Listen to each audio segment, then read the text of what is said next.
Now at 6, police are looking for the killer of 2 young men in New Haven. A 13-year-old girl was also hurt in that shooting. Thanks for joining us tonight. I'm Brent Harden. Fox 61's Alicia Hercules joins us live in New Haven now. And Alicia, I understand you talked to a neighbor who says they're very upset about the violence. Yeah, Brent, a neighbor I spoke with describes this neighborhood as safe and normally quiet. She says she's heartbroken to learn the victims were so young. Just to know someone died on this street is just heartbreaking, and they were so young. Estelle Jeter lives on the street where the shooting happened. She wasn't home at the time of the shooting, but says she was shocked to learn of the incident. She was especially shocked about the victims' ages. They had their whole life ahead of them. Just after 8 o'clock Tuesday night, police say they were dispatched to the 50 block of Judson Avenue for reports of several people shot. Upon arrival, officers located 2 male victims inside a black Honda sedan suffering from gunshot wounds. The victims were later identified as 19-year-old Chavis Golden and 25-year-old Lorenzo Foreman. They were taken to a nearby hospital where they died. Assistant Chief Manmeet Bagtana spoke about the shootings, which also included a stray bullet that went through a bedroom wall at a nearby home.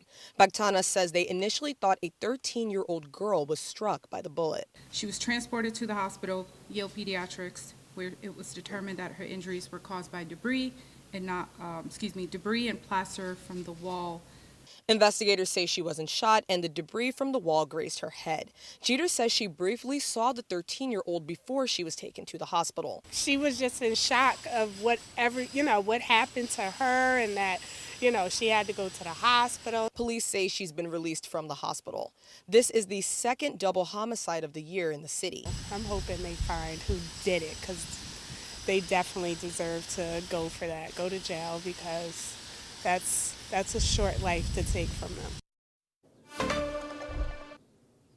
Police say they believe the victims knew the shooter. They don't believe there's any active threat to the public. If you have any information, call police. Live in New Haven, Alicia Hercules, Fox 61.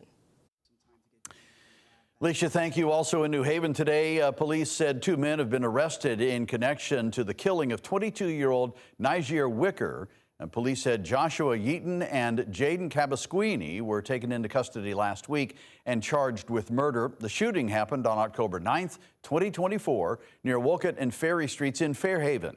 According to police, callers said that a person in a car appeared to be following a man on a dirt bike and then shot him.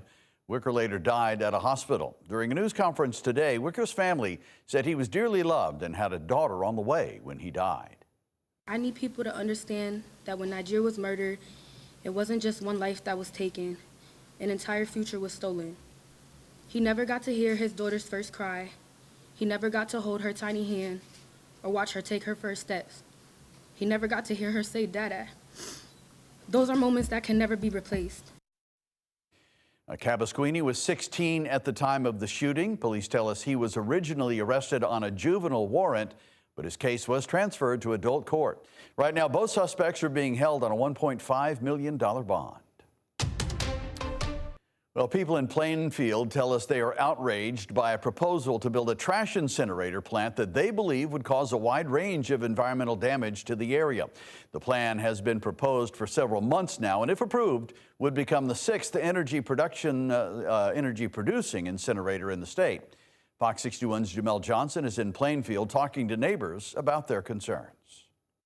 A woman tells me her and her family bought a property in part of Plainfield's forest, but now they're being told a potential trash incinerator could be built right next door, just on the other side of this tree line, seriously disrupting their quality of life. We'll see the smoke, I would think, from it. Heather Gravelin and her family bought this property thinking of the future. Me and my husband and my 2 sons, they both have autism. We came here because we wanted our life to be different and better for our kids.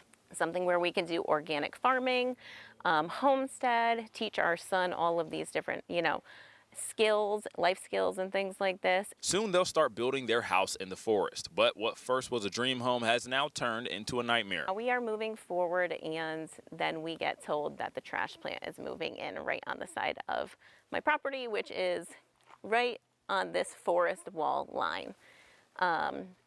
We're not sure if we will be able to see it, but definitely we are concerned about the air quality. We are concerned about the land being toxified. How can you have farm animals? How can you homestead or have an organic garden and live healthy if this is happening? Never mind all of the smell. The plant is being proposed by Smart Technologies, a partnership between O&G Industries and Advanced Waste Technologies International. They say the plant will greatly reduce the volume of trash being shipped out of the state, which would in turn provide more recycling and less landfill use. Instead of mass incineration, trash will be heated into synthetic gas and burned to make electricity, a process known as gasification. The area already hosts several distribution centers, and lifelong Canterbury neighbor Anthony Gambatista says he believes other areas of Connecticut could be a focus for these kinds of projects. Do they have plans on building any of these in Fairfield or Litchfield counties? Because it seems that we here on the east side of the river are very much neglected, forgotten, and left to our own devices until it comes to something like this where we are just to be used, to dump toxic waste. Is this really what we're trying to do here in Connecticut, considering that Connecticut is supposed to be very ecologically minded? Neighbors have previously voted against the project at town meetings. Petitions have been created garnering more than 700 signatures, and a website, plainfieldtrashplant.org, was created to outline the plant's purpose and why it's bad for the area. Still, both Gambatista and Gravelin believe it's only a matter of time before the trash starts rolling in. Everyone in the town is really feeling like we're being just strong-held into this.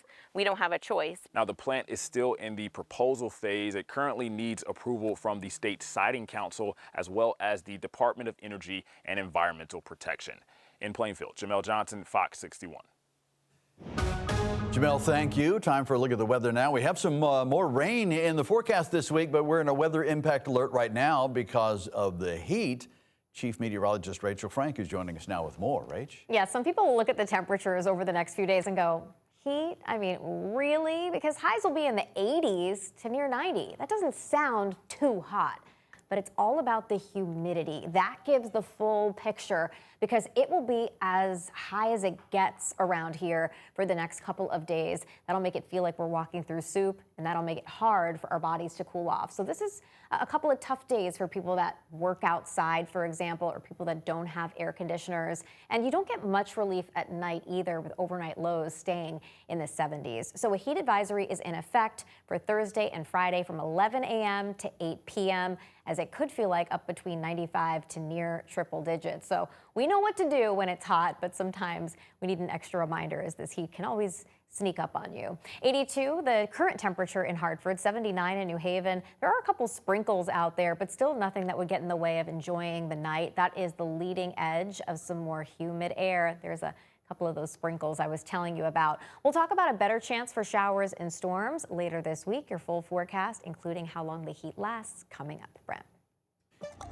Rachel, thank you. The State Board of Education is pushing for tougher rules on cell phones and screen time in Connecticut schools. Today, board members unanimously approved draft guidance that encourages districts to limit student phone use. Fox 61's Skylar Music shares the recommendations for the new school year and what they mean for students. The new guidelines are just that, guidelines. The Board of Education says they are not required, but if Connecticut school districts do adopt them, students would go the entire day without their cell phones. Kids have their phones under their tables, like they pretend to put the phone in the pocket and then they just take it out and get the answers on like ChatGPT on their phone or something like that. A student we spoke with from South Windsor says she supports the new recommendations. According to the draft guidance, bell-to-bell cell phone restrictions from the start of the school day until dismissal are already in place at about 70% of Connecticut elementary and middle schools and roughly 30% of high schools. The draft also cites research linking stronger school-wide cell phone policies to improve student focus, better attendance, and more positive social interactions. But not every student is on board. One Meriden student tells us having access to a cell phone during a school emergency is more important than avoiding classroom distractions. With all these school shootings going around, you should have your phone in case you call, in case someone can't call, because all the phones are by the door and you shouldn't be near the doors. Also in the Board of Ed's guidance, screen time limits on school-issued devices. Now, the draft doesn't have specific numbers, but recommends elementary students have more hands-on learning and high schoolers have more of a say on their technology use. But in some South Windsor and Meriden classes, those devices are a necessary tool. So that course focuses on how to stay safe on social media, when or when not to use it, how to treat others on it. So I think having those courses not only in middle school but also in high school is going to be really important. Again, each school district decides its cell phone and screen time rules, and the Board of Education's guidance says there are exceptions, including for students with special needs. In Meriden, Skylar Music, Fox 61. A bill to protect children online came one step closer to becoming law today. The Kids Online Safety Act would require platforms to take stronger steps to shield minors from harmful content and provide resources for parents. Caroline Elliott has more on the bill and what happens next. We're sending a message to big tech that the era of big tech profiting off of our children is over. Lawmakers are taking another swing at big tech with a new push behind the Kids Online Safety Act. Almost all parents today struggle with permitting their children to use and benefit from new technology because the horror stories are real. The bill would force tech companies to do more to protect kids online, including limiting addicting features like endless doom scrolling, restricting location sharing, and holding tech companies legally responsible for mitigating risks like cyberbullying, eating disorder, and self-harm. Children and teens face real risk of harm and online, and we have lost too many. We've lost too many.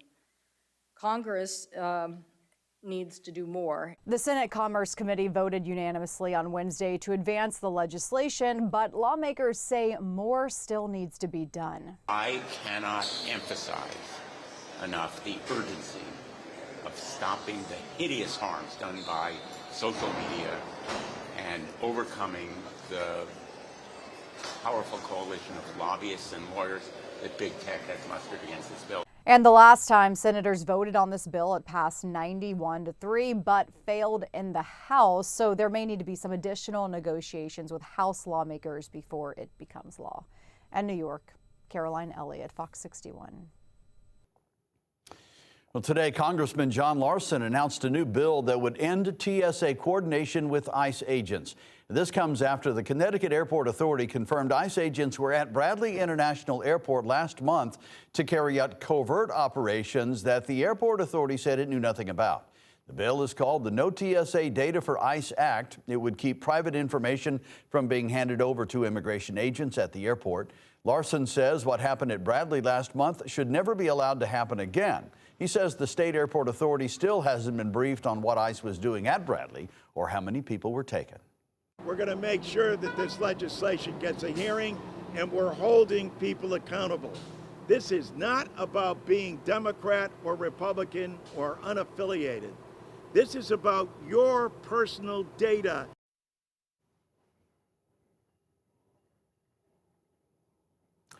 The act is currently endorsed by 65 organizations like the Coalition for Humane Immigrant Rights. Larson is co-sponsoring the bill with lawmakers from other states, including New York and New Jersey. Well, just a heads up, if you plan on voting tomorrow, the early voting hours have been extended. Polls will open at 8 and close at 8. Remember, you can vote early through Sunday, August 9th. Other than tomorrow, normal voting hours run from 10 a.m. to 6 p.m.